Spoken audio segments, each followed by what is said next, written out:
Dapat siguro ang Iglesia ni Cristo o mga organizer nung rally sa Luneta kung saan pinayagan nilang magsalita si Senador Amy Marcos at siniraan ang First Family sa panguna ni Pangulong Marcos, First Lady at Congressman Sandro Marcos ay magpaliwanag. Kasi lumalabas po ngayon, napakalaki ng damage o paninirang ginawa ni Amy sa kanyang pamilya at ginamit ay rally ng INC. At dahil dyan, ang mga organizer ng anumang rally, merong accountability. Hindi ko po minamasama yung rally. Karapatan ng kahit sino ang mag-rally. Freedom of assembly, freedom of expression, freedom of the press, yan po ay sinasabi ng saligang batas. Ang aking punto rito, huwag kayong magagalit mga INC. Kayo po ay nire-respeto ko. Lagi ko sinasabing respetado kayong religious organization. Kaya lang ho dito sa nangyaring ito na below the belt, wala sa lugar, sobrang paninira ni Amy sa kanyang pamilya at sa ating Pangulo. At kayo po ay ginamit yung inyong rally. Kaya nga nagtatanong, bakit nyo pinayagan? Although ang posibleng ginawa nyo, kaya pinutol yung rally kasi hindi nyo matanggap nga yung ginawa ni Amy. Pero dapat po kasi ay hindi pinayagan yun. Ang tanong dito meron ba kayong idea na ganyan ang sasabihin ni Amy o wala? Di siguro yun ang inyong ipaliwanag sa Malacanang. Na inimbitahan nyo si Amy pero hindi nyo alam, wala kayong idea kung ano sasabihin niya. At sabihin din ninyo siguro na kaya ninyo pinutol yung rally dahil hindi niya nagustuhan na nagagamit na ng politiko. Kasi ang layunin po ng rally ng INC, mawalang galang na, at yun naman ang tama naman yan, transparency at saka pagpapalakas ng demokrasya, magandang demokrasya at katotohanan. Yun Pero ang nangyari nung magsagutan ng mga politiko, puro banat na. At personal po ang batikos ni Amy.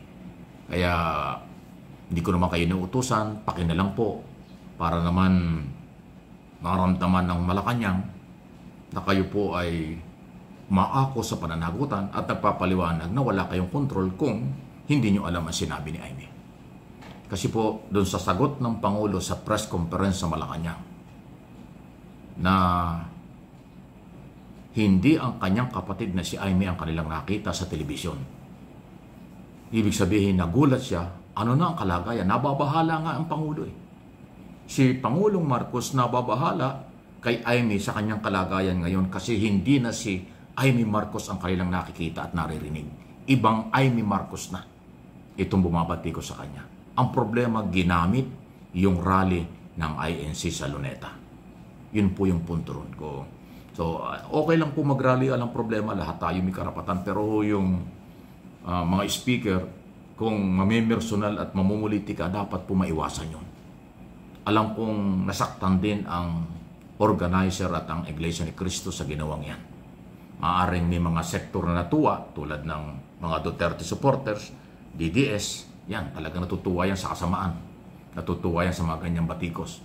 Pero alam ko yung organizer na Iglesia ni Cristo, na sila talaga ang mga member nandoon, 600, umabot yata ng halos 700,000 sa dami ng tao. Okay, talagang malakas sila. Kaya yung INC member sa buong mundo, huwag po kayo magalit. Itong aking sinasabing ito ay bahagi lang po ng mga nangyayari at hindi naman masama kung tatanggapin nyo na constructive po itong isyong ito. Apil lang po, apil lang na ipaliwanag nyo sa ating Pangulo kung ano ang nangyari. Paliwanag nyo sa ating Pangulong wala kayong kontrol, hindi nyo alam na ganun ang gagawin ni Amy kaya pinayagan ninyo. Para naman po hindi magkaroon ng kulay kasi ang ganda po ng inyong ginawa at ginagawa. Transparency, lahat tayo pabor doon. Better democracy, kailangan natin talaga yun. Pero anong ginawa? Parte ba ng demokrasya ang personal na pagbatikos ng isang senador sa kanyang pamilya? Winasak ang pamilya sa harap ng inyong mga member. Sinira ang ating Pangulo sa harap ng publiko. Dahil sa inyong rally, ganun po ang dating kasi. So, pakinalang po. Ipaliwanag nyo sa Malacanang yung mga nangyari kahit pa paano maiibsan yung pamilya. Ang sinabi ng Pangulong Marcos, hindi lang siya ang kanilang buong pamilya at mga kaibigan, ang kanilang tingin, hindi si Aimee ang kanilang nakita at narinig sa telebisyon sa inyong rally. Kasi nga hindi daw ganyan yung kilala nilang Aimee. Saan ang galing yung Aimee yan? Sinong Aimee yan? Anong klaseng pagkatao ngayon? Malayong-malayo na sa pamilyang Marcos. Ganon ang dating. Okay? Paano po inyong masasabi? Huwag po kayo magagalit. Nire-respeto natin at sinusuportahan natin po ang lahat ng galaw ng anumang grupo, especially ang Iglesia ni Cristo, dahil sila po ay talagang tumutulong sa gobyerno. Hindi sila nag-destabilize sa gobyerno. Lagi silang sumusuporta kahit sinong gobyerno. Mula pa ng araw hanggang ngayon, lagi silang pro-government kasi nga ho, ang mamamayan ay meron tayong obligasyon tulungan ang gobyerno. Kaya lang kung meron humang gagamit, yun ang sana ay dapat maiwasan. Okay? Samantala, tuloy tayo dito ho sa pagtutok sa issue ng graft in corruption. Padami na po ng padami ang kinakasuhan at aarestuhin. Yung pong mga kababayan natin, relax lang kayo. Kasi may mga nagsasabi, bakit maliliit lang isda ang nahuhuli? Hihulihin po lahat, hindi po namimili ang mga otoridad. Kaya lang nahuli yung iba kasi sila ang inabot sa bahay. Kung pagpunta ng yun pong ginagawang raid ng NBI at police, kung nandun po yung mga subject, hulihin nila. Kung sino lang inaabutan, yun ang hinuhuli. Hindi po maliliit na isda ang target.